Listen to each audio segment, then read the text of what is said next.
Ну, ზოგადად ძალიან მარტივია იყო უბედური. საჭიროა თუ არ არის საჭირო, მაინც ხდება მედიკამენტოზური მკურნალობა. სადაც აინახე ყოველთვის ნებისმიერი შფოთვა, ნებისმიერი პანიკური აშლილობა რაღაცას გეუბნება. არაცნობერი ყვირის, ბღავის. როცა მედიკამენტით ამას ადუმებ, იმიტომ რომ გამორიცხულია ადამიანმა ვერ იპოვოს ერთი მიზეზი მაინც, რის გამოც შეიძლება იყოს მადლიერი.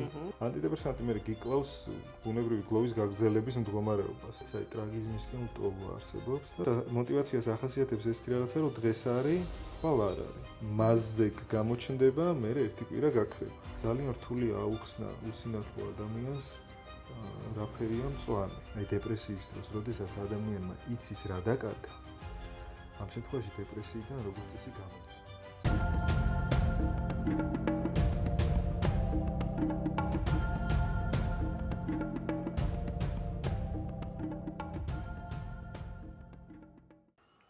მოგესალმებით ისევ თუთალაბიდან, ჩვენი პოდკასტიდან და დღეს ძალიან მოხარული ვარ, რომ და ვუმასპინძლო ფსიქოლოგ ნიკო ამბოკაძეს და პირველ რიგში მადლობა მინდა რომ გადაგიხადო ნიკო სტუმრობისთვის და გამიხარდა ძალიან შენი გაცნობა.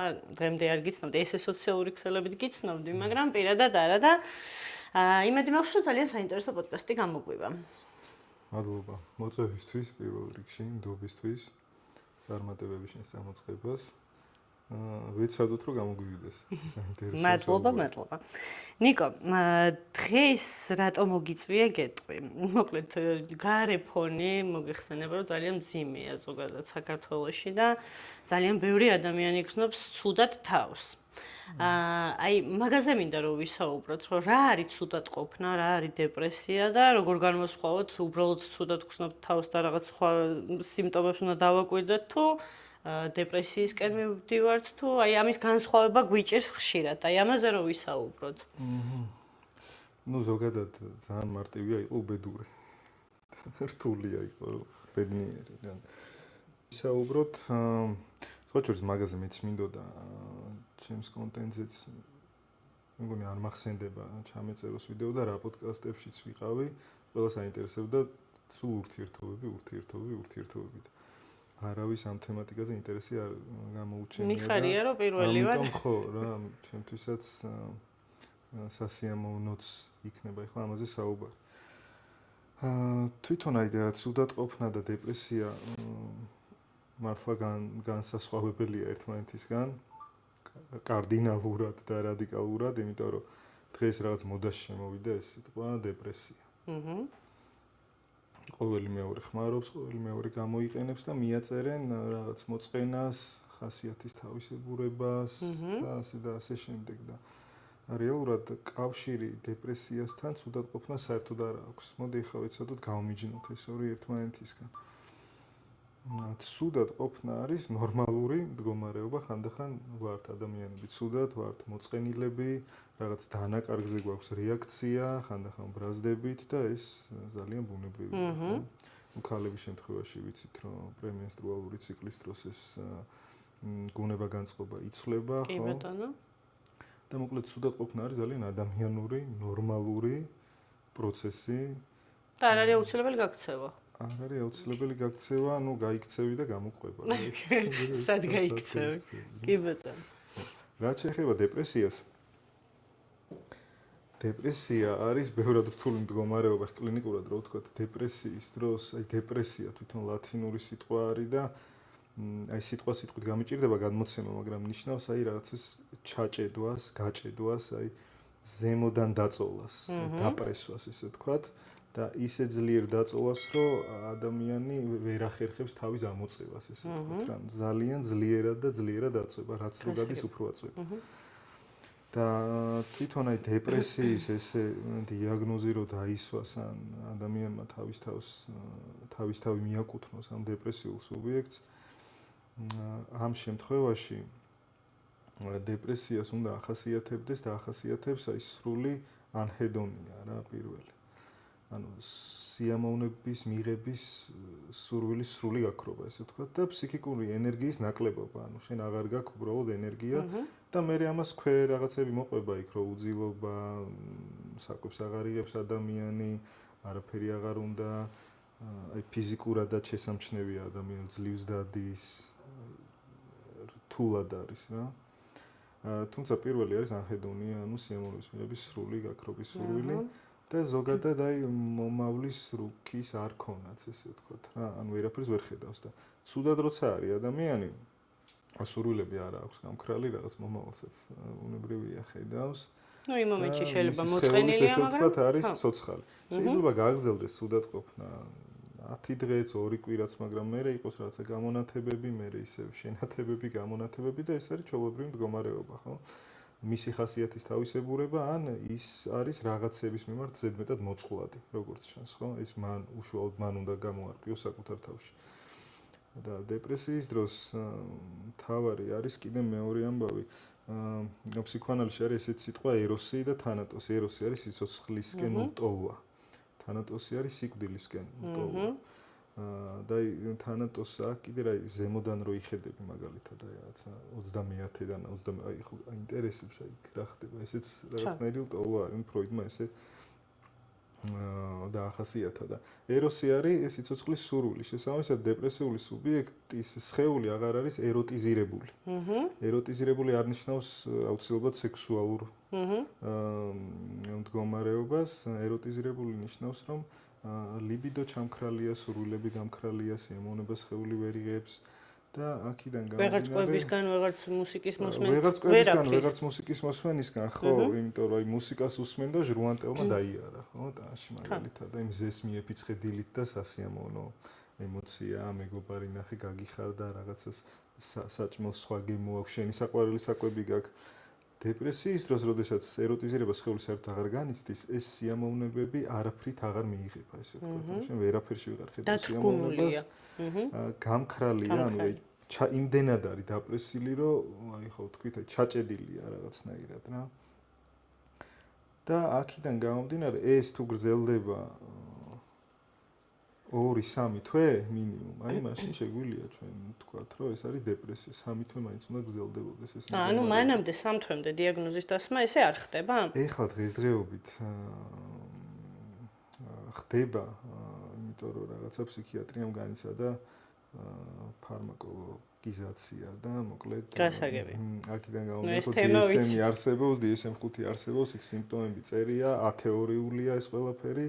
და აქედან გამომდინარე, უბრალოდ იმაში როგორ ჩახედოს, რომ რაღაცა არ გძინავთ.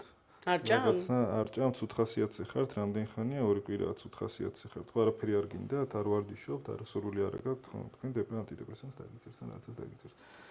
ხო, და ხანდახან არის, რომ როდესაც აი დეპრესიას კიდე ეძახიან დაუმთავრებელ გლოვას. აი დანაკარგზე მაგალითად ვიღაცა გარდაიცვალა, საყვარელი ადამიანი, ხო? ოჯახის წევრი, შეყვარებული მეუღლე.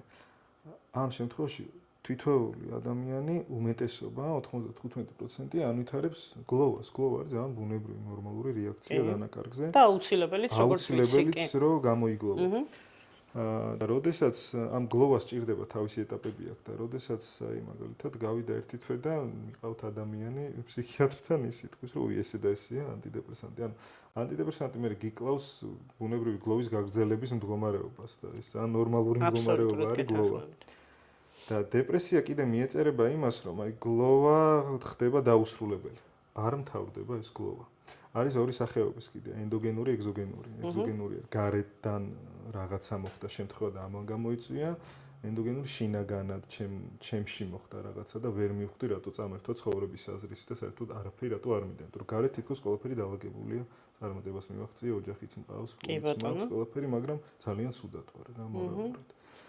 აი მან ეგ არის ძალიან საინტერესო, იმიტომ რომ ადამიანებს ნუ დეპრესიაც ვიღაცას შფოთი აქვს, ხო, ვიღაცას რაღაცა პანიკური შეტევები აქვს, თითქოს ყველაფერი გარეთ კარგად არის, მაგრამ შიგნიდან ინგრევი. ძალიან ცუდად გრძნობ თავს, ხან შფოთი გემართება, ხან ზოგ შემთხვევაში გრძელვადიანი დეპრესია გემართება. აი მაგ დროს გავიგე აუცილებელია რა თქმა უნდა რომ გაესაუბრო გამოცდილ ადამიანს ამ საკითხში ჩახედულ ადამიანს და მიხვიდე რაღაცა იქამდე საიდან მოდის ეს ყველაფერი. აი რადგან შენ შეეხი ამ თემას მაგიტოვახები, იმიტომ რომ ძალიან ფრთხილად ვარ ხოლმე ამ საკითხთან ზოგადად, იმიტომ რომ მე ადრე სამედიცინო სფეროში მუშაობდი და ვიცი რაც ხდება სამედიცინო სფეროში და ამაზე ღიად საუბარი ცოტას არის კუა, მაგრამ მაინც მინდა რომ ვახსენო, რომ საჭიროა თუ არ არის საჭირო, მაინც ხდება მედიკამენტოზური მკურნალობა. ნუ ეს სამედიცინო ბაზარი ესეა მოწყობილი, რომ ნუ მესმის, რომ იმათაც რაღაცა უნდათ რომ ფული იშოვონ, ანუ მოლაპარაკებები აქვთ ფარმაცევტულ კომპანიებთან, რაც უფრო მეც გაყიდიან, მით უფრო კარგ ბონუსს იღებენ და მოკლედ უნდა ეძებო ნაცნობი ექიმი, რომ რაღაცა ბოდიში ამ ტერმინისთვის, მაგრამ არ გამოშტერდა ამ წამლებით. გჭირდება თუ არ გჭირდება რა? ეს მარტო დეპრესიას არ ეხება, ნებისმიერ, რა ვიცი, თავის ტკივილით შეიძლება მიხვიდე და 50 დანიშნული წამლით წამოხვიდე და მაგასაც ყოველთვის მომწმებ და 50-დან შეიძლება ერთი დავლიო, ხო, რომელსაც მე თვითონ ჩავთვლი საჭიროდ, ანუ ეგრე ვარ და მეც ანალოგიურად მინდა რომ შევეხო ჩემ თავს, რომ მეც მქონდა დეპრესია, დადგენილი დეპრესია. ოღონდ მე უკვე იმდენად რაღაცა ბრძოლები მომიწია ამ ცუდად ყოფნასთან, უკვე გაუსაძლისი ხდებოდა ეს მდგომარეობა და აღარ ექვემდებარებოდა კონტროლს ჩემი მდგომარეობა. ნუ მივედი ფსიქიატრთან, ჩემივე ფეხით მივედი, თუმცა რატომ მივედი, არ ვიცი, იც როგორ მივედი, რომ ნაცნობ ფსიქიატრთან მივედი, აუცილებლად ნაცნობთან, რომ იქნებ რაღაცა შედარებით ოდნავ რო შემიმსუბუქდეს ეს მდგომარეობა, რაღაცა მცენარეული წამალით წამოვიდა იქედან მეთქი და თან მაშინ ვუხსნიდი ამ ფსიქიატრს, რომ ძალიან საფრთხილოა, ეხლა რატო ვლაპარაკობ ამაზე, ძალიან საფრთხილოა ეს რაღაცები, ვუხსნიდი, რომ ბავშვთან ერთად მეთქი შვილთან ერთად ვცხოვრობ, არასრულწლოვან შვილთან ერთად მარტო თქო. და ის რომ ვიღაცამ ყურადღება მომაქციოს და უშოთ თუ რაღაცა ისეთი წამალი, არ მყავს ესეთი არავინ და ძალიან გთხოვთ მეთქი, რომ თუ რამეს მინიშნოთ, ძალიან ფაქიზად დამინიშნოთ, თქო.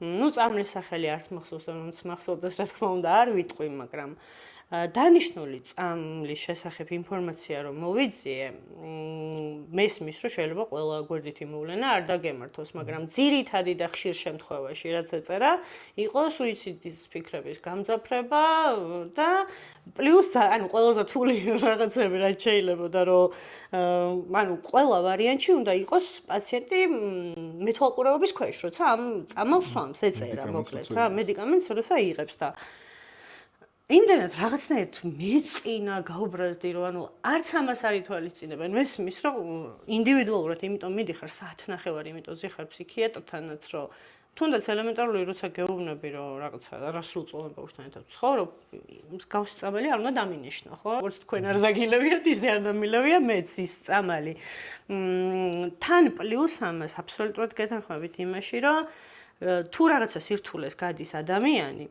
ვფიქრობ, რომ ეს სირთულე რაღაც დონემდე აუცილებლად უნდა გაიაროს, იმიტომ რომ ყველანი ზარმაცები ვართ და ესე ვართ ჩემი აზრით მოწყობილები, რომ როცა ტკივილებს, ჩივილებს დავარქმევ, იწყება ამ ჩივილებს მიყავხარ სადღაც ალბათ იმამდე ფესვამდე, საიდანაც ეს ყველაფერი მოდის, ხო? მე თუ შენ მეორე დღესვე ან ერთ კვირაში დამხმარე მედიკამენტს მომაწვდი, რომელიც ამ ტკივილებს გამიყუჩებს, მე იქ აღარასდროს აღარ ჩავიხედავ. ამ წამალს როგორც კი შევეშვები, დამიბრუნდება მე ის ფოთური მდგომარეობა თუ დეპრესია, ხო ისე? ამ მთელი ცხოვრება დავლევ. მთელი ცხოვრება დავლევდა. რამდენად დაუნდობელია ამ დროს მედიცინა, ნუ უბრალოდ სავალალოა მაგაზე საუბარი რა, ანუ რადგან თქვენ შეეხეთ რაღაცა მეც მივეცი თავს მაგის უფლება, რომ მაგაზე მელაპარაკა, რომ შენც ურჩევდი თუ არა, მოკლედ იმ ადამიანებს, ვინც ახლა იბრძვის ამ ტკივილებს, ებრძვის ამ შეგრძნებებს, ებრძვის, რომ აი რამდენიმე ხანი აი დააკვირდნენ ამ შეგრძნებებს, ფსიქოლოგთან გაიარონ, ჯერ კონსულტაცია და პირდაპირ ფსიქიატრს მივარდებით, თქო რა, აი მაგაზე მინდა დაკითხო დამეს. ნუ ბევრი თემა წამოიჭრა ეხლა და მოდი ნელ-ნელა ჩავშალოთ რა თითოეული. რაც შეეხება დანიშნულ მედიკამენტს, მანდა ჩემი კომპეტენცია ეს არ არის, ექიმი არა ვარ. და იმ საკითხებს ხო იმას რასაც ქვია დოფამინი, სეროტონინი, ნორადრენალინი და და ნეირომეცნიერებები ჯობია დაუტოვოთ იმ ადამიანებს, ვინც უფრო კომპეტენტურია ამ საკითხში. უბრალოდ მე ვისაუბრებ ჩემი გადმოსახედიდან და ჩემი კუთხიდან. რაც მედიკამენტის დანიშნა როცა ხდება, უმჯობესია რომ ადამიანმა, პაციენტმა, ვინც არის მისული, კითხოს აი მედიკამენტის შესახებ. აი ეს კითხვები ხა რაც შენ გაგიჩნდა, მე ხო ანოტაცია წაიკითხე. ანოტაცია ხანდახან მე როგორც ვიცი არის რომ უბრალოდ ერთი შემთხვევა თუ მაინც სადღაც გამოვლინდა სტატისტიკაში, იმას წერე. თორე შეიძლება 1000-დან ერთს არ გამოვლინდეს, გვერდით მოვლინდა, უბრალოდ ვალდებულები არიან, რომ ჩაიწეროს. ამაში მეც ვეთანხმები, მაგრამ ის კითხვები, რაც უჩნდება ადამიანს, ეს არ ეხება მარტო ფსიქიატრს, ნებისმიერ გასტროენტეროლოგი იქნება თუ სხვა სპეციალისტი, ვისთანაც არ უნდა მიხვიდე მედიკამენტს, რომელშიც აუცილებელია, რომ შეეკითხო, აი ამის გვერდითი მოვლენა რა შეიძლება იყოს. ეხლა ეს რატო იქნა დანიშნული, რომ მე არ ვიცი და იქნება ამიხსნათ, იმიტომ რომ ამ კითხვებმა შეიძლება გამოიწვიოს ჩემში შფოთვა გაურკვევლობის. და ეს გაურკვევლობის შფოთვა რო არ გამოიწვიოს, უნდა გაერკვეს ადამიანი. ეხლა რაც შეეხება აი მეორე კითხვას, რომ მედიკამენტები ინიშნება ჩემი თვალთახედვით უნდა ინიშნებოდეს მხოლოდ მაშინ, როდესაც ადამიანთან ფსიქიკური რესურსი არის სრულიად ამოწურული. თლიანად, ანუ მას მეტი აღარ შეუძლია.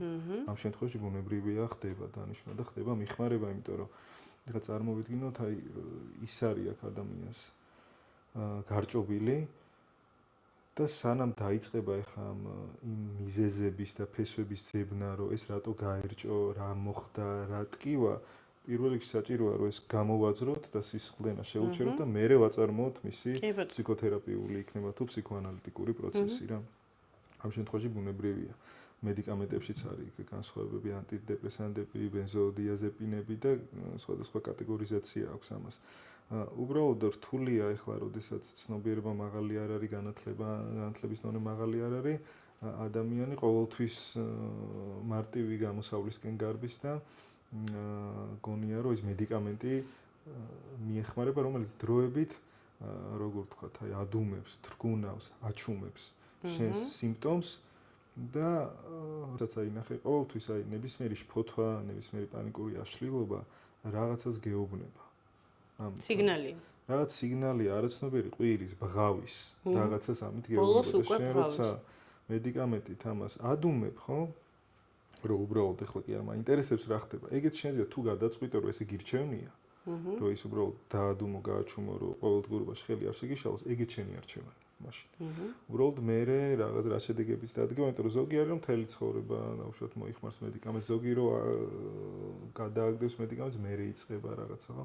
მედიკამენტებზე ძალიან საფრთხილოა, უნდა იყოს ყოველთვის ფსიქიატრთან ესე ვთქვათ, კონტაქტი, შეთანხმება, აი ჩამოსვლის ფაზა, თავისით კი არ უნდა ჩამოვიდეს ადამიანი, უნდა დაურეკოს ხოლმე, შეაწუხოს, რომ აი ხა რამდენი მოვაკლო, როგორ მოვაკლო, ესა და ეს რეაქცია მომცა, რითი შეგვიძლია რომ ჩავანაცვლოთ, ანუ მუდმივი ურთიერთობა არის საჭირო მის მკურნალ ლექიმთან. თუმცა მე მაინც ვრჩები იმაზე, რომ თუ ფსიქიკური რესურსი რაღაც დონეზე ადამიანში არსებობს, ამ შემთხვევაში ჯობია პირველ ეტაპზე გასაუბრება სპეციალისტთან, რომელიც მე უფრო უკეთესად მიხვდება მას მედიკამენტოზური დახმარება იმ მომენტში სჭირდება თუ არ სჭირდება. ზოგი ფსიქიატრი თვითონ ამის ამართებს ხოლმე ფსიქოთერაპევტთან და ეუბნება, არსებობენ ასეთებიც, რომ ძალიან მოდით მიხარია. სადოთ ფსიქოთერაპიას წადეთ. იმიტომ რომ თქვენ არ ახართ, ესე ვთქვათ, ჩემი პაციენტი, ხო? და ამ შემთხვევაში წარმოგიდგენ ადამიანი ახლავს შვებას გრძნობს, რომ იმიტომ რომ ცოტა ის იყო რა, ტაბუდადებული თემაც იყო და რაღაცა სტიგმა იყო თვითონ ეს ფსიქიატრია, გიჟების ექიმად მოიხსენიებოდა ფსიქოლოგია და წარმოიდგინე ფსიქიატრია რა იქნებოდა მაშინ რა, საერთოდ ვის ექიმი უნდა ყოფილიყო ფსიქოლოგი თუ გიჟის ექიმია, ფსიქიატრი, უკვე არ ვიცი, ვის ექიმი გამოდიოდა რა წლების წინ ჩვენთან. ამიტომ ცნობიერების დონე რო დაბალია, შესაბამისად შეცდომებიც ბუნებრივია ხოლმე. ნიკო, მე გამიგია ძალიან საინტერესო მოსაზრება დეპრესიის შესახებ და სხვათა შორის ეგ რომ მოვისმინე, ხო არის რაღაც ფრაზები რომ მოდის შენამდე და მე უცებ რაღაცა საცნობიერებ რა. ერთხელ გავიგე, არ მახსოვს ვისგან, რომ დეპრესიის მთავარი მიზეზი არის მადლიერების შეგრძნების დაკარგვაო. და ну მაშინ ხო სასოწარკვეთილი რო ხარ ადამიანი, აი ყველაფერს რო ედები და ყველაფერს რო ეჭიდები და აი რაღაცა მოვეჭიდე მაგ იდეას. კი, მოვეჭიდე მაგ იდეას და მე დავიწყე რაღაც პრაქტიკები. ყოველდღე არაფრის ხალისი რო არ გაქვს, შენ რა სიმპტომებიც ჩამოთვალე ყველაფერი რო გაქვს და ნუ რა მადლობა კი არა, ანუ ერთი სული მქონდა, როდის აღარ გათენდებოდა და აღარ დაღამდებოდა, მაგრამ ძალით დავიწყე მადლობის თქმა. აი ძალით, ყოველ დილით აი რო გეტირება ისე რო არ გინდა მადლობის თქმა, მაგრამ დგებოდი და ძლივს ვიხსენებდი ერთ მიზეს რისთვის ვიყავი მადლობელი, იმიტომ რომ არ ვიყავი რეალურად მადლობელი. მეორე დღეს ან იმავე დღეს ორი მიზეზი უნდა გამეხსენებინა, სამი, აი ესე ნელ-ნელა ვზრდიდი რაოდენობას, რისთვის ვარ მადლიერი. მიუხედავად იმისა, რომ არაფერი არ შეცვლილა ჩემს ირგვლივ და ყველაფერი იგივე მქონდა, რაც მანამდე, ნუ არც შვილისთვის ვიყავი მადლობელი, არც სახლისთვის, არც ჩემი თავისთვის, არაფრისთვის, არც ჭამისთვის და არაფრისთვის და ნელ-ნელა სხვათა შორის ამან შედეგი გამოიღო. იმიტომ რომ მე რო ვაკვირდებოდი ამ წერდი ამ მადლიერების დღიურს, ხო და ნელ-ნელა ძალიან გაიზარდა ესე თავისით ამ სამადლობელი რაღაცეები, მოკლედ რა. კი, ავიდა მე სადღაც 20-მდე ავიდა, ჯერ ერთს რო ვერ ამბობ, მე 30-მდე და გულწრფელად დავინახე, რომ რამდენი რამე მაქვს. რისთვისაც შეიძლება რომ მადლობელი ვიყო ყოველდღიურად და ეს არ იყო მარტო ან შვილი ან სახლი ან ასე შემდეგ, არა, უბრალოდ დავაფასე თუნდაც ის, რომ აი ხელი რო არ გტკივა, არც გახსოვს რომ ხელი გაქვს, იმიტომ რომ ავტომატურად მოძრაობ და აი იმისთვისაც უკვე მადლობელი გავხდი, რომ ხელები და ფეხები მაქვს და დავდივარ და თავისუფლად სუნთქვა რომ შემიძლია, იმიტომ რომ მე მახსენდებოდა რომ არსებობენ ადამიანები და ჩემი თვალით ნახე მაგალითად ჩემი მეგობარი, რომელიც დამოუკიდებლად ვერ სუნთქავდა და აპარატზე იყო შეერთებული, მაგის მერე კიდე უფრო ბევრი მადლობა უთხარი სამყაროს და ესე ნელ-ნელა გაიზარდა და მართლა იმოქმედა. ანუ ესეთი პატარ-პატარა ტექნიკები თუ არის რამე რაც შეგვიძლია რომ ურჩიოთ მაყურებელს თავიდან რა თქმა უნდა რომ სანამ რაღაცა მივლენ ფსიქოლოგთან ან ხო პრევენცია თუნდაც კი არის ტექნიკებიც არის და პრაქტიკებიც ბევრია ხო ხა სხეულზე ორიენტირებული პრაქტიკები უამრავია ვიცით იოგაც ერთ-ერთი მათგანია მადლიერებას რაც შეეხება მადლიერების განცდას ადამიანი კარგავს ხშირად და აფასებს და ახსენდება მხოლოდ მაშინ, როდესაც აღარ აქვს ის რაც ქონდა. დაკარგა. კი ბატონო. ამ დაკარგულ ობიექტზე ყოველთვის დანაკარგზე ყოველთვის ანვითარებს ადამიანი გლოვას და კი ბატონო. ეხლა ყოფილა გამონათქვამი რომ სიცოცხლეში არავინ არ დააფასა და მე კი ბატონო, კი ბატონო. ამიტომ მერეს რა აზრი აქვს და აწმყოში ყოველთვის ჯობია, იმიტომ რომ გამორიცხულია ადამიანმა ვერ იპოვოს ერთი მიზეზი მაინც, რის გამოც ის შეიძლება იყოს მადლიერი თავისი ცხოვრების. ეხლა ამ შემთხვევაში არ ვიხები კლინიკურ დეპრესიულ მდგომარეობებს, იმიტომ რომ მათი სამყაროს მიმართ აღქმა იმდენად განსხვავებულია, იმდენად ნიჰილისტურია საერთოდ, რომ იმ მდგომარეობაში მყოფ ადამიანს რო უთხრა, რომ ეს რაც დაგემართა და უშუალოდ შენი გამოწვეულია და შენმა შეგიძლია შეცვალო, ძალიან ცუდად იმოქმედებს, იმიტომ რომ მას შეიძლება გაუჩნდეს განცდა, რომ ეს იგი ჩემი ბრალია და გაიზრდება კიდევ უფრო ბრალის განცდა დიდი, ეს იგივეა, როდესაც აი ფეხი აქვს ადამიანს მოტეხილი და ეუბნებიან, რომ ფეხი მოგტყდა, მაგრამ ეხლა შენვე გაიმთელე. ხო, გაიმთელე ის რომ მოგტყდა, შენი ბრალია, ესე გაიფიქრი ალბათ სადღაც. ეხლა შენვე შეგიძლია გაიმთელო, ხო ძალიან რთულ ვერ დადის. კი ბატონო. ამიტომ მოდი ეს კატეგორიზაცია გავუკეთოთ, რომ აი კლინიკურ სურათებს ამ შემთხვევაში არ ვეხებით, იმიტომ რომ სხვა ტიპის სამუშაოა იქ ჩასატარებელი. უბრალოდ პრევენციის მიზნით, რომ ადამიანი არ მივიდეს ამ მდგომარეობამდე, თუმცაღა დაზღვეული არავინ არაფრისგან არა ვართ არასდროს, იმიტომ რომ ჩვენ არა ვართ მარტო ცნობიერი არსებები, ჩვენ ვართ ჩვენი გამოცდილებები, ჩვენი ბავშვობა, ჩვენი დაბადება. ეხლა არც ერთ ჩვენგანს არ გვახსოვს თვეების რო ვიყავით, რას განვიცდით, არც წელიწადი და 2 თვის რო ვიყავით, ხო? და ჩვენ არაცნობიერს ეს ყველაფერი ახსოვს საათივით, დეტალებში. აქედან წარმოგიდგენთ ჩვენ რამხელა ინფორმაციის მატარებლები ვართ და ეს ყველა ინფორმაცია ზემოთ რო ამოვიდეს და ამოტივტივდეს, ჩვენი ფსიქიკა უბრალოდ ვერ დაიტევს ამას.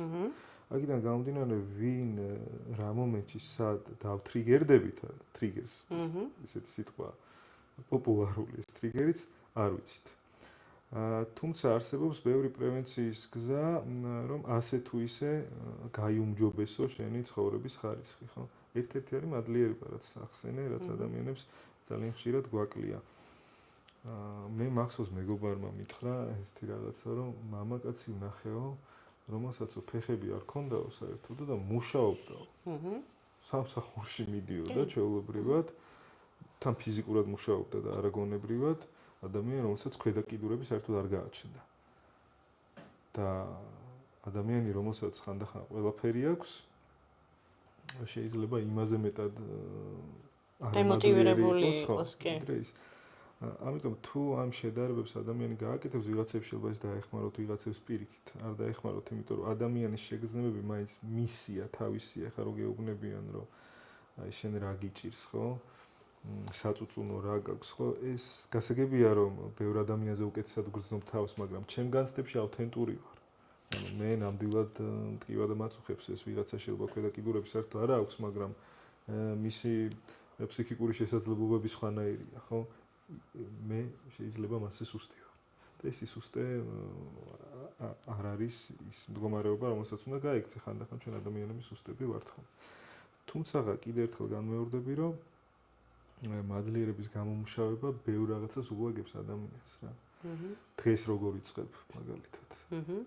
დღეს როგორ იწყებ და შეგიძლია ჩამოთვალო ახლა რაც ახსენე ერთი მიზეზიო, ავიდა 20-მდე, 20-აო, მე 40-მდე და ახლა რომ დავიწყოთ ჩამოთვალა, იმდენ რაღაცას მივედებით, რომ აი ყველაფრის გამო, აი თუნდაც რომ მე და თქვენ აქ ვზივართ, საუბრობთ ხო და მოგვეცა შანსი რომ ვისაუბროთ, რაც განათება გვაქვს, კამერა არის ხო? ამის გამოც იმიტომ რომ ვიღაცას უნდა მაგალითად პოდკასტის გაკეთება და პირობები არ აქვს, საშუალება არ აქვს, ხო?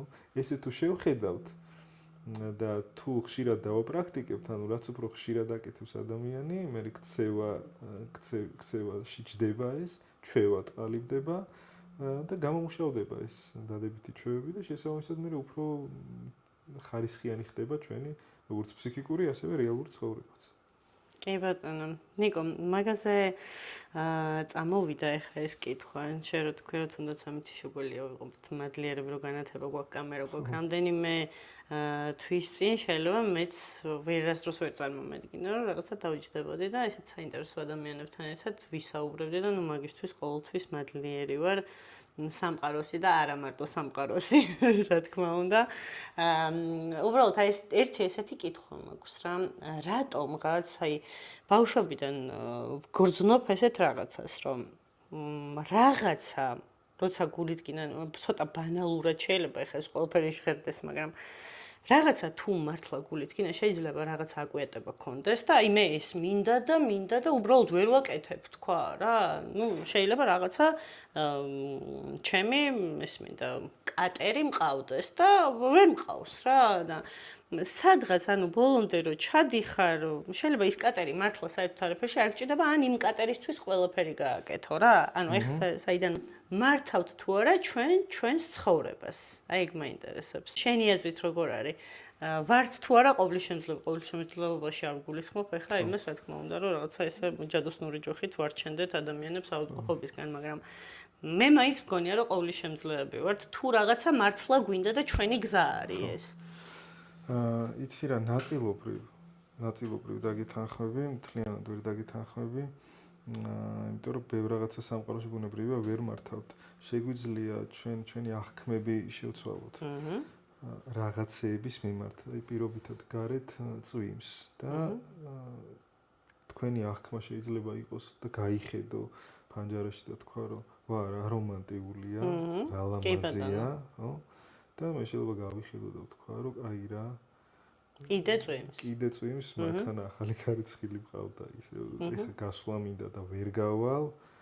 მოკლედ სეტყვა და აი ჩემი დამოკიდებულება წვიმის მიმართ შეიძლება იყოს რადიკალურად განსხვავებული შენგან. ამიტომ ერთ და იგივე ფაქტია, სხვადასხვა აღქმა და რეაქცია. ეს შეუძლია ადამიანს რომ გააკეთოს, მაგრამ ის რომ ჩვენ ყოვლის შემძლეები ვართ, ყოვლის შემძლეები რაღაც დონეზე ჩვენ ვმართავთ ჩვენ ცხოვრებას, მაგრამ არა ყველაფერს ბუნებრივია. ახლა წარმოგიდგენთ მაგალითად ახლა გამახსენდა უცებ ბედს თვითონ ადამიანი ქმნის თუ ბედი წინასწარ არის განსაზღვრული. ხო არის ეს ბედის წერა თუ მე მოდის მეორე კატეგორია ადამიანებს რომლებიც ამბობენ რომ შენ ქმნის შენ ბედს. მე ვიტყოდი რომ ისიც არის და ესეც არის. ჩემი აზრით. და რატო?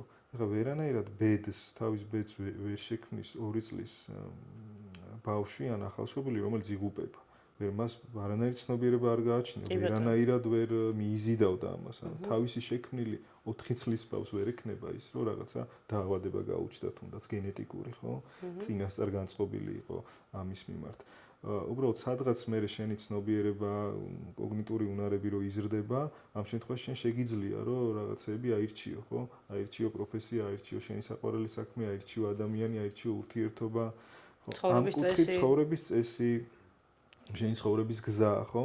ამ კუთხით კი ნაწილობრივ მე შენ მიდიხარ შენ გზაზე და შეგიძლია აირჩიო როგორ გინდა დაახლოებით რო იცხოვრო, მაგრამ სანამ აქამდე მიხვალ, იქამდე რთული გასაგებია ჩემთვის როგორ შეიძლება ქმნითეს ბედს, აი წელიწად ნახევრის ბავშვი მაგალითად, რომელიც მხოლოდ თავიდან ბოლომდე არაცნობიერია და მას ცნობიერი გადაწყვეტილების, ფიქრის, აღქმის და ანალიზის უნარი არ გააჩნია, ხო? ამიტომ ჩემი აზრით ბედის წერაც არსებობს და შენი დაწერილი სცენარებიც ბუნებრივი არსებობს. ეხლა ეს მაგალითად ბედის წერა ხო არ არის, აქ რომ მოვედი.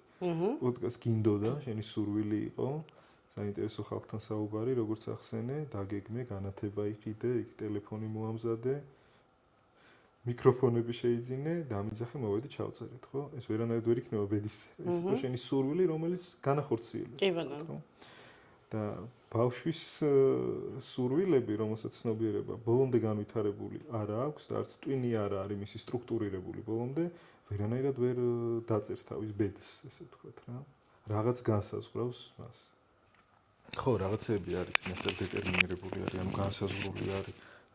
აი გენეტიკურად, როდესაც რაღაცა დაავადებით იბადება თავიდანვე ბავშვი, ხა რამდენად მან მისი სურვილი იყო, რომ რაღაცა ნაკლოვანებით დაბადებულიყო, ხო, ზართულად პასუხგასაცემია, ხო, ეს ამბავი. თუნდაც სრულიად უძლურები ვართ იმის წინაშე, ბუნების წინაშე, ხომ ზე იქნება წვიმა თუ თოვლი, ხო, ზღვაში ქარიშხალი, ხო, ამას ვერ განკარგავთ. ანუ რაღაცები ჩვენი კონტროლის მიღმა არსებობს. უბრალოდ ჩვენ უნდა გამოვარკვიოთ რა არის ჩვენი კონტროლის მიღმა და ვეცადოთ ამ რაღაცებზე პასუხისმგებლობის აღებას. ანუ მე რაც შემიძლია, ამ რაღაცაზე ვიყო პასუხისმგებელი. რაც არ შემიძლია და რაც ჩემი კონტროლის მიღმა, იმაზე ვერც ვიქნები პასუხისმგებელი და ჩემი ენერგიაც იქეთკენ თუ გაედინება, მოაკლდება ისევ საკუთარ თავს რა. ამიტომ ხო გეთანხმებით მეც მაგაზრზე ვარ ხოლმე სულ რომ ესმის, რომ ბედის წერა თუ ადამიანი ქმნის ბედს, სულ აიგ ორი ფიქრი შემოვდის ხოლმე, რომ ბედის წერაც არსებობს, იმიტომ რომ პასუხი დღემდე არ არის ჯერჯერობით გაცემული. ეზოთერიას, ასტროლოგიას და რაღაცებს არ ვეხები ბუნებრივია, ხო? და რაღაცა პერიოდის მერე ჩვენ გამკარგავთ ჩვენ ცხოვრებასაც თუ ისე რა. ვცდილობთ ყოველ შემთხვევაში რომ ეს გავაკეთოთ. თუმცა აქაც არა ვართ ბოლომდე, ესე ვთქვათ, ჩვენ გემოზე ყველაფერი არ ხდება, იმიტომ რომ შეიძლება არ გვინდოდეს მეორე ადამიანის დაკარგვა და ის დაიღუპოს. კი ბატონო. და მერე ჩვენ შეიძლება ისეთი რაღაც გქონდეს იმ ადამიანში ჩადებული ჩვენი იდენტობის დიდი ნაწილი, რომ გარდაცვალებასთან ერთად ესეც თან გაიყოლოს და ჩვენ აღმოჩნდეთ ძალიან რთულ მდგომარეობაში, ხო? ანუ ბევრი რაღაც არ არის ჩვენზე დამოკიდებული. ბევრი რაღაც არ არის ჩვენზე დამოკიდებული. მაგრამ ბევრი რაღაც არის ჩვენზე დამოკიდებული.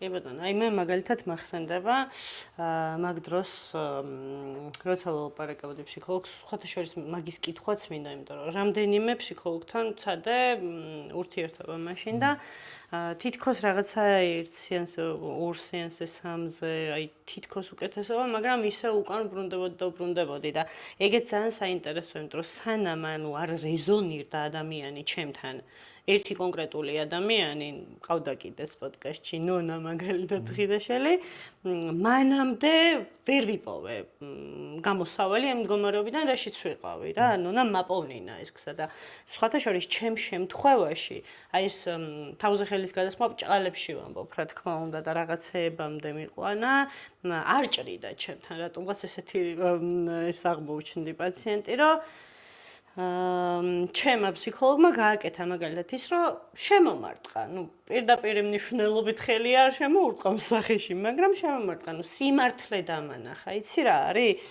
შენ თუ მე მაგალითად თავსვეს კითხვა, რომ რამდენად შემიძლია გამოვიდე ამ მდგომარეობიდან და პირდაპირ მითხრა, რომ შენ თუ ამის რესურსი გექნება, გაუმკლავდები. ანუ არ შემილამაზა, რომ აუცილებლად გამოხვალ და ასე შემდეგ.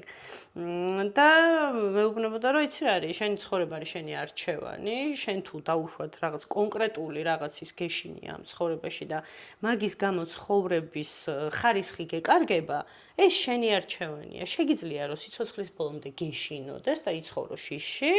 მაგალითად, ან გადაწყვიტო, რომ არ გეშინოდეს და იმუშაო მაგაზე და იცხოვრო ლაღად და ბედნიერად რა.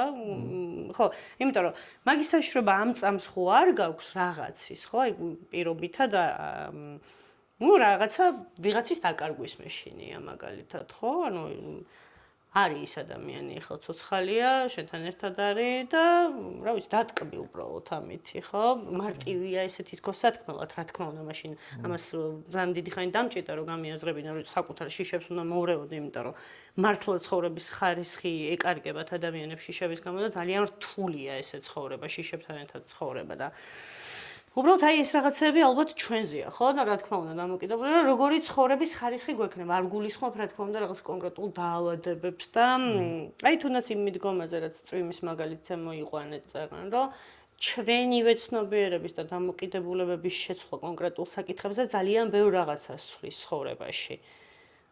ხო, აი ეგეთ რაღაცებს კი აღქმები, ამ შენ როგორ უყურებ ესე ვთქვათ სამყაროს რა. იმიტომ რომ ერთი და იგივე მოვლენაზე სხვადასხვა ემოციურ რეაქციებს ამოწარებს ადამიანი. ცალკე საკითხია ის ამას რატო აკეთებს, ხო? ზოგ ადამიანს ახლა მაგალითად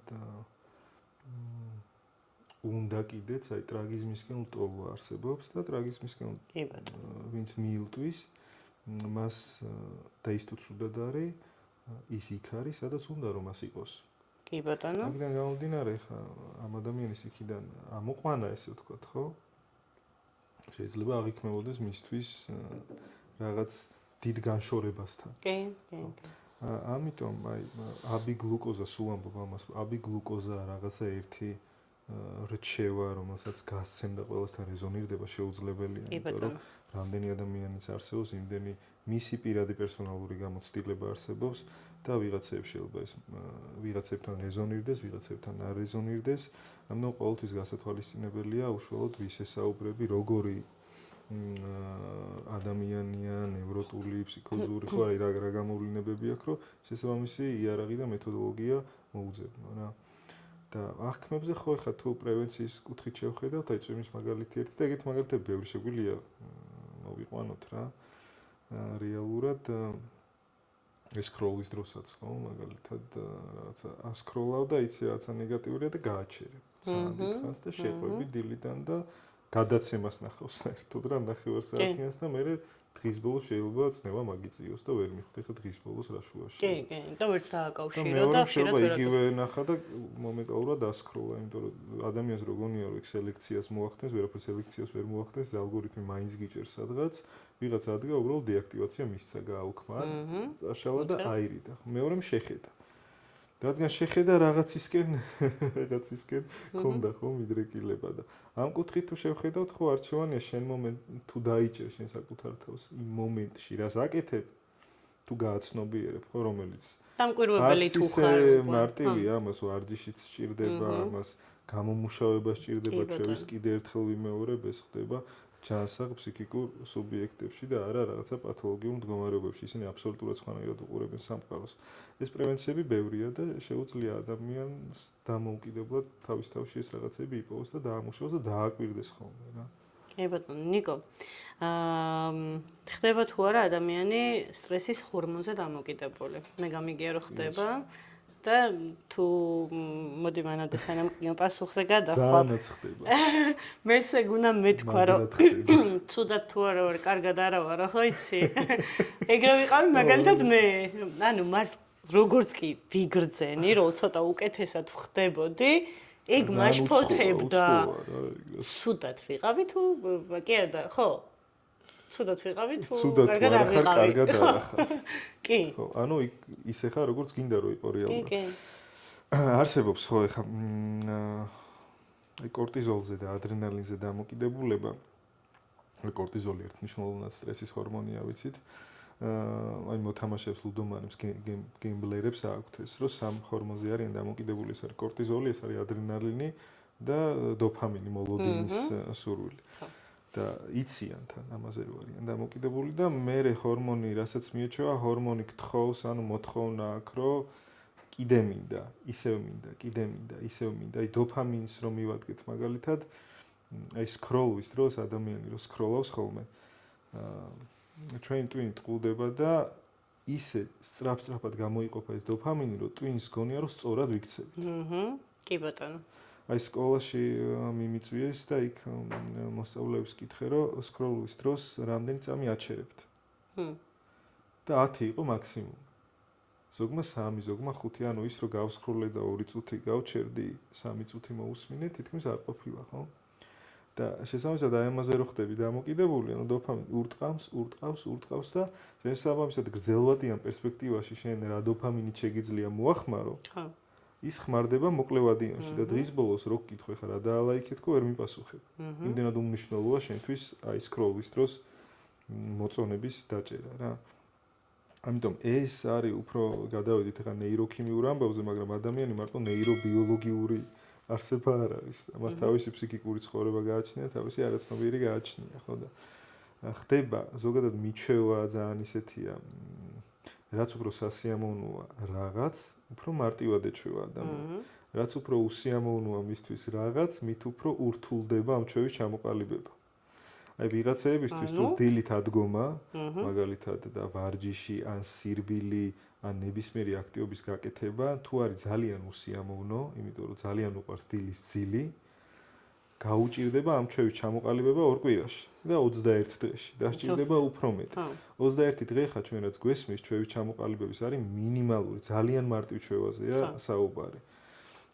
მერე მოდი საშუალო ჩვევა სჭირდება 55-60 დღე და ცოტა ისეთ ჩვევა სჭირდება 100-110 დღე. ანუ 3 თვეზე ოდნავ მეტი.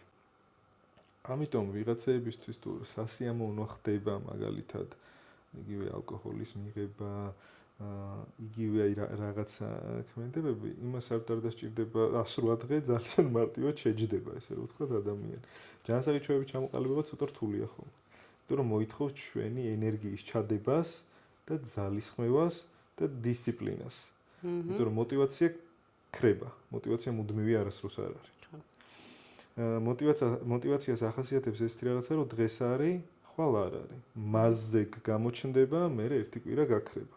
ამიტომ თუ мотивациაზე გახდა ადამიანი, ესე ვთქვათ, დამოკიდებული, რომ აი მოვა мотивация და მე გავაკეთებ, არაფერიც არ მოვა. დისციპლინის გამომუშავება ჯობია, როდესაც ჯანსაღ ჩვევებზე არის საუბარი, რა. 21 დღე ძალიან მინიმუმია. და მე უკვე კარგ ჩვევებზე ხდება ადამიანი დამოკიდებული და მე მაგვიძარას კი აღარ აყენებს 7 საათზე. ავტომატურად ეღვიძება. კი ბატონო, მაგაში გეთანხმები და აი ამ სტრესის ჰორმონს რაც შეეხება, მაგაზე რატო ხდებით დამოკიდებულები? ანუ თუ ცუდად არა ვართ, კარგად რატო არა ვართ? ზოგისთვის ძალიან ნაცნობია ცუდად ყოფნის მდგომარეობა. უფრო მეტად ნაცნობია, ვიდრე კარგად ყოფნის მდგომარეობა. ხა არსებობენ ადამიანები სამწუხაროდ, ვისაც ცხოვრებაში ცუდი გამოცდილებების მეტი არაფერი არ უნახავს, ხო? ხა ამ ადამიანს უცებ რო ეუბნები, რომ მოდი რა, აირჩიე კაცო, კაი, არ უნახავს იმას. კარგი მდგომარეობა არ იცის, ხო? ძალიან ბევრ ადამიანს მოუწია სიახლე ალბათ უცხოა უფრო, კარგად ყოფნა. უცხოა და განცდადი არ არის, შეგრძნებადი არ არის. ეხლა ომიანობის პერიოდში, ხო? და ზოგს იმდენად მძიმე ცხოვრება აქვს, რომ იქ რაღაცა მშობლები თავიდან მიიღუპება, მარტო რჩება, ან ბავშვთა სახლში ხდება, მერე ოჯახს აყავს, ისეც ხო და ზოგს ძალიან ტრაგიკული ცხოვრება აქვს და ფაქტობრივად მის ცხოვრებას რო გადაავლო თვალი, შეიძლება ვერ იპოვო მომენტი, სადაც მას მართლა კარგად ქონდა საქმე და ბიოქიმიურადაც ბუნებრივია, ის დამოკიდებულიც ხდება ამას. მე არ ვამბობ ფსიქიკურ დამოკიდებულებას მხოლოდ, იმიტომ რომ ორგანიზმი და ჰორმონი რაღაცა მდგომარეობას ხო ეჩვევა. კი. აქედან გამომდინარე, შეიძლება მისი არჩევანი არ იყოს, ეს იყოს უბრალოდ მდგომარეობა, რომელშიც ის არის და არ იცის მან უბრალოდ სხვა მდგომარეობა. ძალიან რთულია აუხსნა უსინათლო ადამიანს რაფერია მწვანე. აი როგორ აუხსნი? კი, ან აუხსნა როგორია ზღვა. ან რაფერია ზღვა. შენ აუხსნი შენ აღქმას. რომ რაღაც ტალღებია, რაღაცნაირი გაქვს და შეგრძნებული. მაგრამ მას არ უნახავს როგორია ზღვა, როგორია მწვანე ფერი, როგორია ყვითელი. არ იცის. შესაბამისად, მან თავის აღქმაში შეიძლება რაღაცეები სურათხატები დახატოს, მაგრამ ვერ იქნება ისეთი, როგორიც რეალობაშია. და იგივე შეგვიძლია გადმოვიტანოთ აქეთ ადამიანს, როცა არ უნახავს ცხოვრებაში ტრაგიზმის გარდა სხვა მდგომარეობები, რთულია, რომ მას მოუნდეს ერთი სხვა მდგომარეობაში გადასვლა და მარტივად აირჩიოს, რომ სხვა რეალობაში ამოყოს თავის ძალიან რთული პროცესია, ეს უნდა მოხდეს ნელ-ნელა, ეტაპობრივად და გარანტიები ბუნებრივი აქაც არ არსებობს. ნიკო, რატომ ეწყება დეპრესია ადამიანს? საიდან იწყება? როგორ რთული კითხვა. მრავალფაქტორიანია რა, ესე ერთ რაღაცას ვერ ვიტყვით, მე სტრუქტურა ირღვევა, ანუ მე სტრუქტურაში რაღაცა ირღვევა და აი ერთ-ერთი ყველაზე ისეთი რაც მახსენდება ხოლმე, აი გლოვის დროს, როდესაც არ სრულდება გლოვა.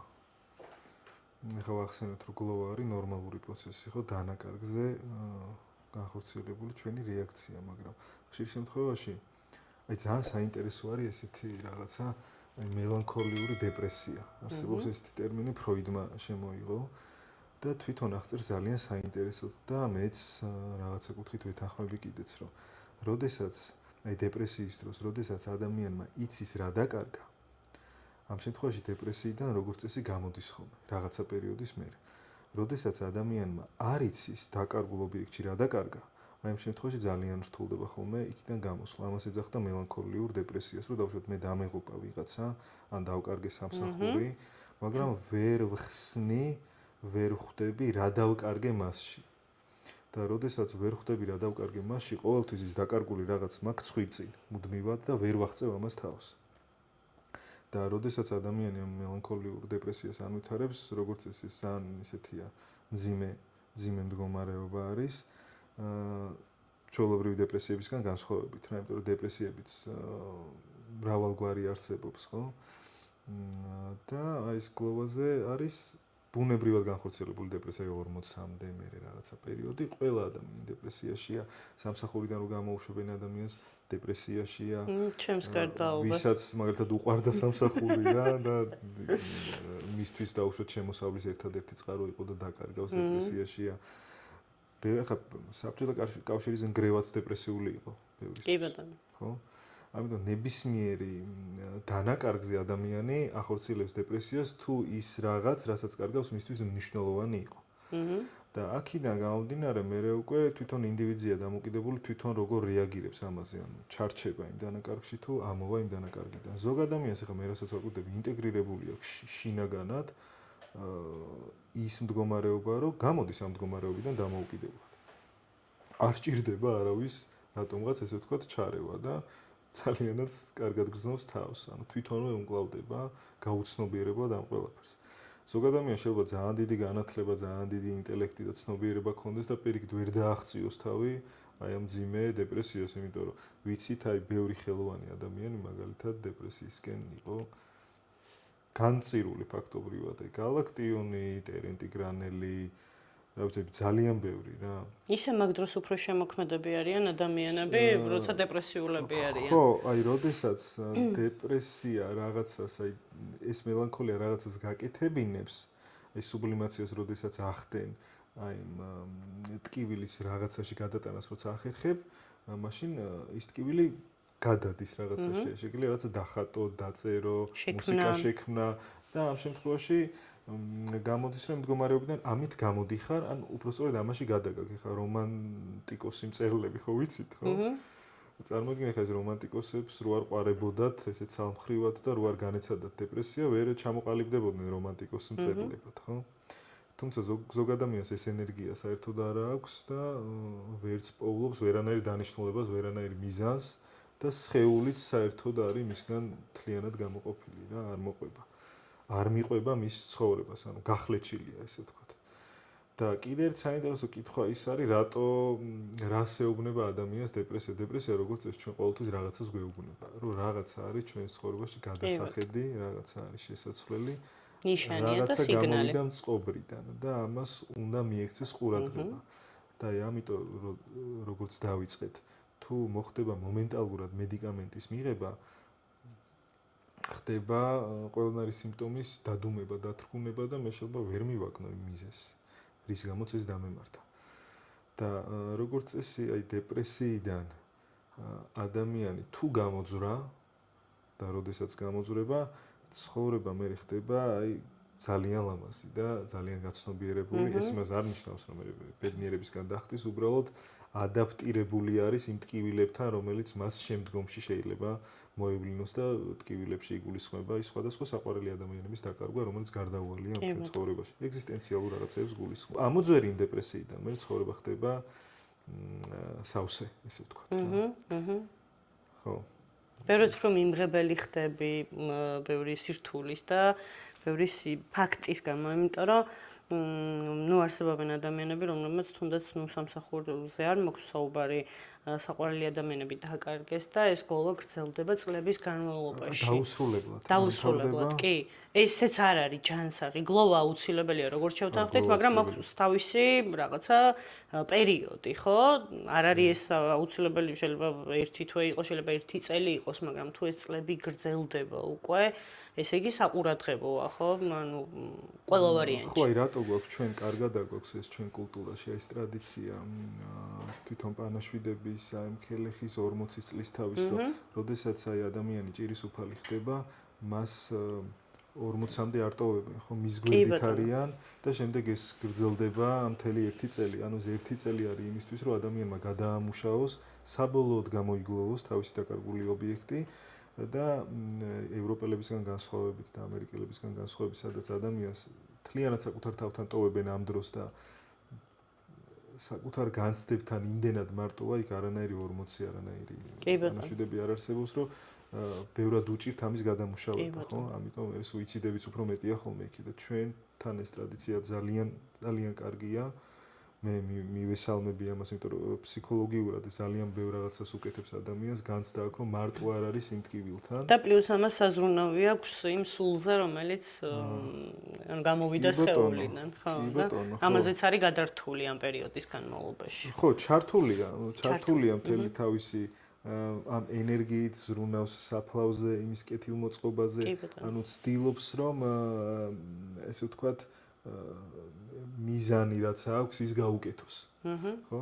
და ეს არის ნორმალური ბუნებრივი პროცესი ეს გლოვის, უბრალოდ პრობლემა ხდება მაშინ, როდესაც გლოვა არ სრულდება საერთოდ და შემდეგ უკვე ეს გლოვა შიგნიდან ჭამს ადამიანს, ფსიქოსომატურად რაღაცა შეიძლება განავითაროს, რაც კანცერის სიმსივნე და მერე უკვე ხდება ესე ვთქვათ გლოვისგან შეჭმას ეძახიან ამას, რომ გლოვამ და დარდმა შეჭამა ადამიანი, როგორც იტყვიან და გადაყვა, ასე ვთქვათ. კი, ნიკო, ძალიან საინტერესო თემა შეეხე.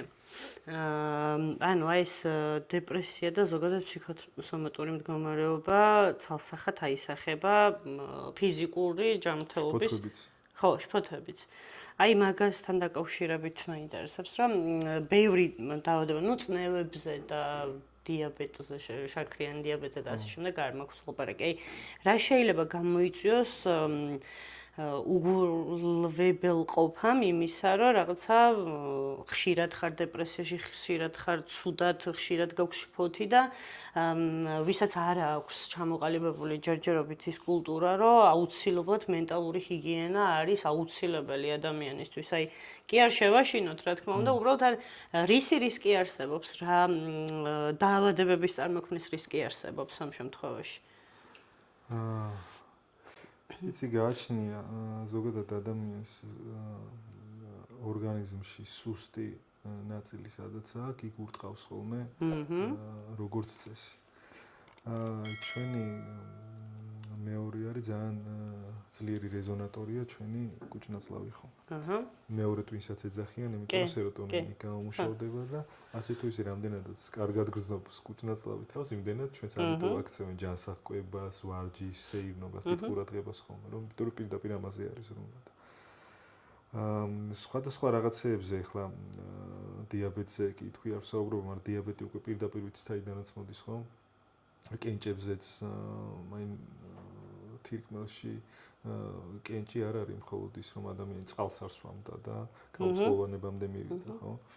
ეს დიდი სტრესების და დიდი გამოუთქმელი ემოციების, დათრგუნული ემოციების ამბავია, იმიტომ რომ სადღაც ეს ემოცია უნდა გამოვლინდეს და თუ ეს არ ვლინდება რეალური სახით, მაშინ უნდა გამოვლინდეს სხეულებრივი სახით ორგანიზმში, შიგნით რომ მან იპოვოს გამოსასვლელი სადღაც გზა. უბრალოდ აი აქამდე რომ ადამიანი არ მივიდეს, პირველი არის რომ ემოციები, ხა მე რასაც ვაკვირდები, რომ ემოციები არ უარყოს თავისი ემოციები და აღიაროს. აღიარებაში გულისხმობ იმას, რომ აი თუ ბრაზდები ვიღაცაზე, დააფიქსირე, რომ ბრაზდები მასთან. არ არის აუცილებელი თეფშის და ქვის სროლა, შეგიძლია უთხრა, რომ გაუბრაზდი, ძალიან მეწყინა და ამაზე ვისაუბროთ მე. ხვალანზე არ ვიცი, სხვა დროს, მაგრამ ეხლა გაუბრაზდი. თუ აფიქსირებ, რომ გაბრაზდი უკვე, გამოვიდა უკვე. ამის გენერირება აღარ დაიწყება ამას. თუ დათრგუნე, გაჩუმდი, თავი შეიკავე იმის გამო, რომ არ წყენო და რას იფიქრებს, ხო, ორჯერ, სამჯერ, 8ჯერ, მე ეს გროვდება და ეს დაგროვილს მე იქ ცხელი დუში ვერ შველის რა. ხო და ეს მე როგორც წესი ამოხეთქავს ხოლმე ძალიან ცუდი ფორმით და შეიძლება ხშირ შემთხვევაში არასწორ ადამიანთანაც გააკეთოს ეს და იქ თუ არ ამოხეთქავს, მაშინ შიგნიდან იპოვის გზას და რაღაცას გააჩენს. როგორც წესი ხოლმე უმეტესად კუჭნაწლავის სისტემას აზიანებს ხოლმე, იმიტომ რომ გადამუშავება ძირითადად აქ ხდება ადრენალინის კუჭკუჭა ჯირკვალში ხა მანქანა რო ჩქარა მიდის და როგორც დროზე ხარ აქ გრძნობ ადრენალინს ხო? ძირითადად არის ეს მომნელებელ სისტემას უტყავს, მაგრამ ეს არის უმეტესად. და მეორე არის ვისაც რა აქვს სუსტი მხარე, პირდაპირ იქ მიდის, იქ უტყავს რა მოკლედ. ძალიან საინტერესო რაღაც თქვი, რომ ჩვენი ემოციები და შეგრძნებები უნდა გაუზიაროთ ერთმანეთს და ნუ სავარაუდოდ დავაფიქსიროთ ჯერ ვაღიარო, რომ ეხა არ მომწონა. მე გავბრაზდი. ჯერ ჩემ თავთან უნდა ვთქვა, რომ დავაფიქსირო, რომ ეს ბრაზი არის, აგრესია არის, სირცხვილი არის, თუ რა არის, ჯერ ჩემ თავს უნდა უთხრა, რომ სახელი დაერქვას, რომ მე რაღაცები არ დახატოს ჩემმა ფანტაზიამ და მე იქითაც რა, როგორც წესი ბრაზია ხოლმე ხარ აქ საუბარი. სირცხვილს არავინ ისე არ აზიარებს. ხო და ჩემი აზრითაც, ნუ მე მესმის, რომ შეიძლება რასაც გაფრთხილებას ვეძახით ჩვენ საყვარელი ადამიანების, რომ არ ეწყინოს პირიქით. ეგ მგონია, რომ არაჯანსაღი ურთიერთობა გაქვს იმ ადამიანთან, თუ არ უზიარებ შენს ემოციებს და ვერ იცხოვრებ. კი ბატონო. ერთი რომ თვითონ მასაც ცხოვრობთ ყუილში, მეორე საკუთარ თავს არ სემპატიებს და ურთიერთობა არ არის ავთენტური, არ არის გულწრფელი და ეგ ვერანაირად ვერ იქნება პატივისცემა და ადამიანის გათვალისწინება, იმიტომ რომ თუ საუბრობთ და ლოგიკას ჩავრთავთ იმ კუთხით, რომ შენ თუ სხვა ადამიანს ითვალისწინებ საკუთარი თავის დათრგუნვის ხარჯზე, მაშინ საკუთარ თავს როდის ხარ ითვალისწინებ იმ ადამიანთან ურთიერთობაში? კი ბატონო და მაგის უკან დგას სავარაუდოდ ჩიშიც იმ ადამიანის დაკარგვის, რომელიც ასევე არ უნდა არსებობდეს ალბათ. ყველა შემთხვევაში აქ შეიძლება იდგეს მიუღებლობა, რომ მე რო ხა მართლა ის ვთქვა, რასაც ვფიქრობ და იმან რო აღარ მიმიღოს და მნიშვნელობა დავკარგო მის თავში და მის თვალში, მირჩევნია რომ ჩუმად ვიყო, ან იმდენად მოვერგო მის სურვილებს, მის ფანტაზიებს, რომ მირჩევნია ვიყო მის თვალში მნიშვნელოვანი, ოღონდ არა ავთენტური საკუთარ თავთან. და ეს უკვე არაჯანსაღი მდგომარეობა. კი, და ეს გაკარგუნებს მე საკუთარ თავსაც, ალბათ ანუ შენც არაჯანსაღი ხდები იცი როგორი არის საკუთარ თავთან მაინც საბოლოო ჯამში ხა მარტო რო რჩები ხვდები რომ რაც გააკეთე, მაგრამ გაქვს აი მორალური შეჯახება ესე ვთქვათ, რომ თან იცი როგორი ხარ, მაგრამ თან იმასაც გრძნობ რომ იქ არაკეთებ შენი თავისთვის სწორს რა და ეს შეჯახება არის ხოლმე ხშირად გაურკვეველი, თორე იმ ადამიანს ისეთი გონი ხარ როგორადაც თავსაჩვენება. და მე რომ ახლა რეალური სახე რო ანახო შეიძლება გაუკვირდეს რომ რა ჭირს აი რა ჭირს ამას. და გემართა. კი, მეც მქონია ეგეთ შემთხვევები და სხვათა შორის ხო, აი და რეალურად ეხლა ისეთი ვარ, როგორც მთელი ცხოვრება ვიყავი, მაგრამ მეც მქონდა ეგ პერიოდი მანამდე, წინა ცხოვრებას ვეძახი მაგ პერიოდს, რომ არ ვიყავი ისეთი, როგორც სინამდვილეში, იმიტომ რომ ყოველთვის ძალიან საყვარელი გოგო ვიყავი, ყველას უღიმოდი, ყველას სინდრომი. კარგი გოგოს სინდრომით ვიყავი დაავადებული, კი ბატონო და მე ძალიან გაუკვირდათ ნამდვილ, ანუ მართლა რომ წარვსდექი ის, ვინც ვარ საზოგადოების წინაშე, ძალიან ბევრი ადამიანი შემომეცალა იგლო, თუმცა ძალიან კმაყოფილი ვარ, იმიტომ რომ დავრჩი ჯანსაღ ურთიერთობებში მხოლოდ და აი გაუცილებელია. გონია რომ ყველა მიგივე უნდა გააკეთოს, რომ გამოვიდეს ამ როლიდან. ხო, იმის ილუზია, რომ არავინ არ შემოგეცლება. არის არასწორი, აუცილებლად შემოგეცლება, იმიტომ რომ სხვებისთვის ისინი შენ ხედავენ გარკვეულ როლში.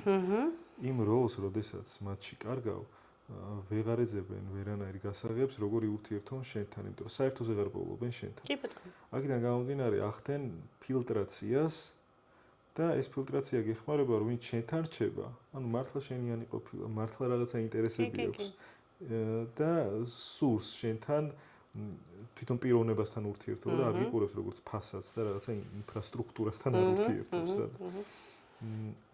უფრო ჯანსაღ ურთიერთობებში ამოყობს საბოლოო ჯამში თავს და ვინც წასასვლელია ხო ისედაც უნდა წასულიყო და რაც ადრე გაუშვებ. კი, ნამდვილად გეთანხმები. დროს არ დააკარგინებ არც მას და არც საკუთარ. არ შენ არ დაკარგავ, კი ბატონო. ნიკო, სრულად კარგად ყოფნა თუ არსებობს. აი, რო ცხოვრობ და სულ კარგად, ჯერ კარგად ყოფნა რა არის, მოდი თუ გინდა მაგაში ვეხოთ. და მე ამ კარგად ყოფნას რო შევეხებით, აი სრულად კარგად რო გზნობ თავს და იმ მთელი ცხოვრება უკვე იცი რომ მე ეს ყველაფერი გავიარე, გადავაფასე, გადავხარშე, გავაცნობიერე და უკვე შემიძლია რომ კარგად ვიყო და კარგად ვიცხოვრო. ხო, აი კარგად ყოფნაში რას მოვიაზრებთ, ბედნიერებაში რას მოვიაზრებთ და კმაყოფილ ცხოვრებაში რას მოვიაზრებთ. იმიტომ რომ ბედნიერი ადამიანი მუდმივად ვერ იქნება. ხო, ბედნიერებას მე ვეძახი უფრო მომენტებს, ბედნიერება უფრო მომენტებია, კი. მუდმივად ეიფორიაში იქნები და ვერ გადარჩები ფიზიოლოგიურად, ხო? უბრალოდ თავარია რაღაცები გქონდეს გაცნობიერებული და არ უარყო ის, რომ რაღაცები შენ ცხოვრებაში მოხდება ისეთი, რომელიც შეგეხება, ესე ვთქვათ, და გამოიწვევს შენში უარყოფით შეგრძნებებს. კიდევ ერთხელ გულისხმობ, ეს იქნება სხვა ადამიანების დაკარგვა, შეიძლება შენი ცხოვრებიდან წავიდნენ ან დაიღუპონ, ესე ვთქვათ და ეხლა გარდაცვლილ ადამიანებზე იმ მდგომარეობაში კარგად ვერ იქნები, მაგრამ თუ გაცნობიერებული გექნება, რომ არ გაყვე ფსიქიკურად, ხო? ხდება და ხო. ადრე თუ გვიან ეს ეს ხო ყველამ ვიცით რომ მოხდება. არ ვიცით, ადრე მოხდება, გვიან მოხდება, ვიცით რომ მოხდება. ამიტომ მუდმივად ილუზიაში ყოფნა და რაღაც გამოგონილ სამყაროში, ნარნიაში, თქვათ ცხოვრება, რომ არაფერი მე ფსიქიკურად აღარ დამემუქრება და ამ ცხოვრებით ბედნიერი ვარ და მხოლოდ ბედნიერება არის ჩემი მიზანი, შეიძლება ძალიან მარტივად ჩამოინგრეს ერთ დღეს რა.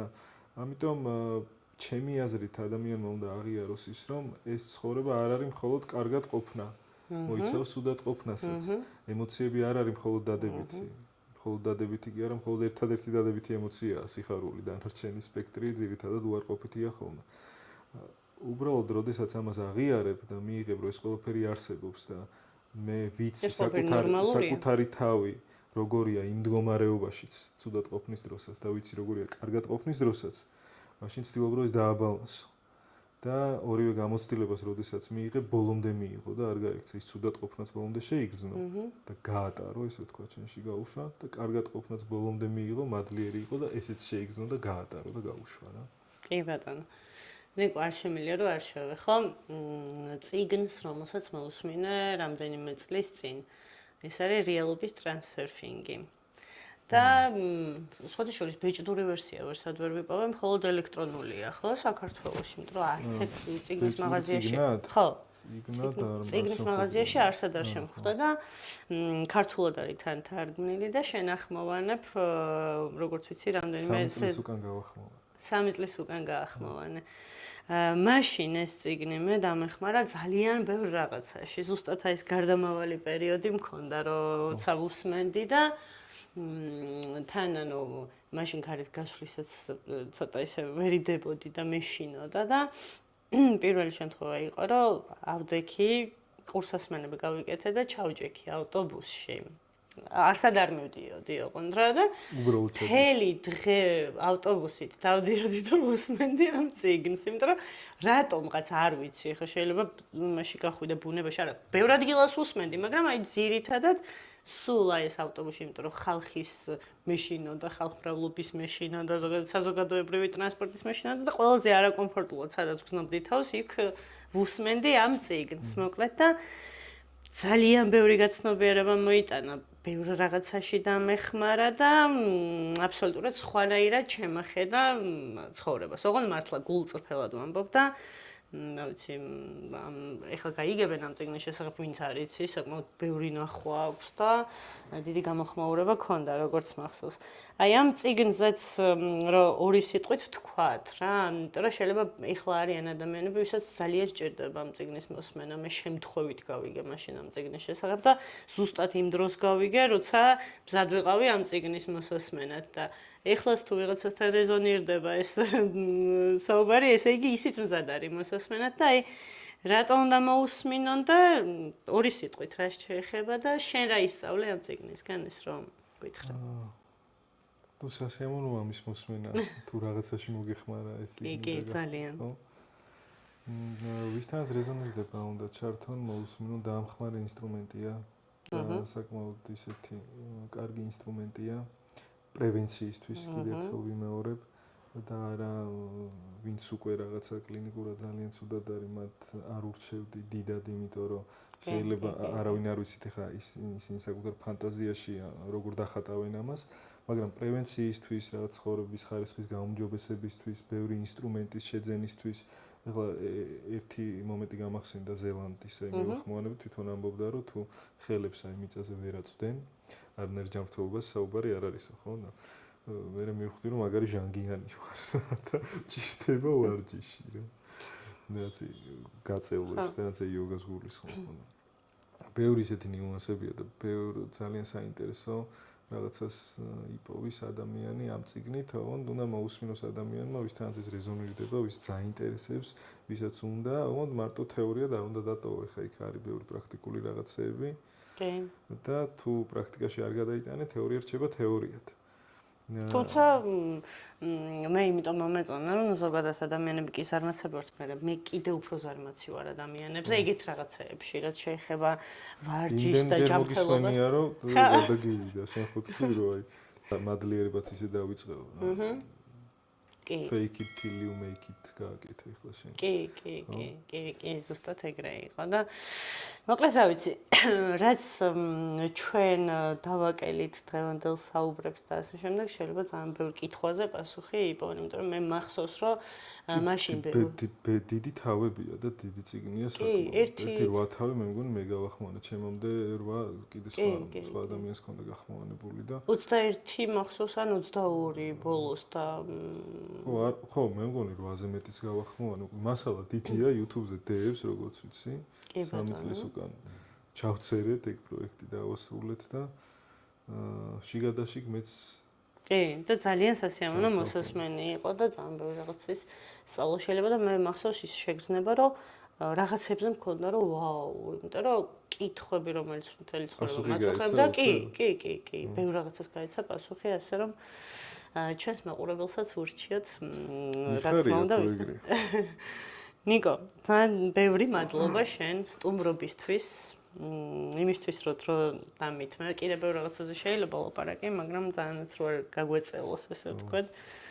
და მადლობა შენ, გისურვებ სიმშვიდეს და ცხოვრებით გმობას. უღრმესი მადლობა. იგივეს გისურვებ მეც. მადლობა დიდი. ეს სანგემრიელი არა? მოდი. არ გამრიგეთ მე ამ ამბავში. არ ჩემთოთ ამ ამბავში. Adios. Cheers. როგორც არის.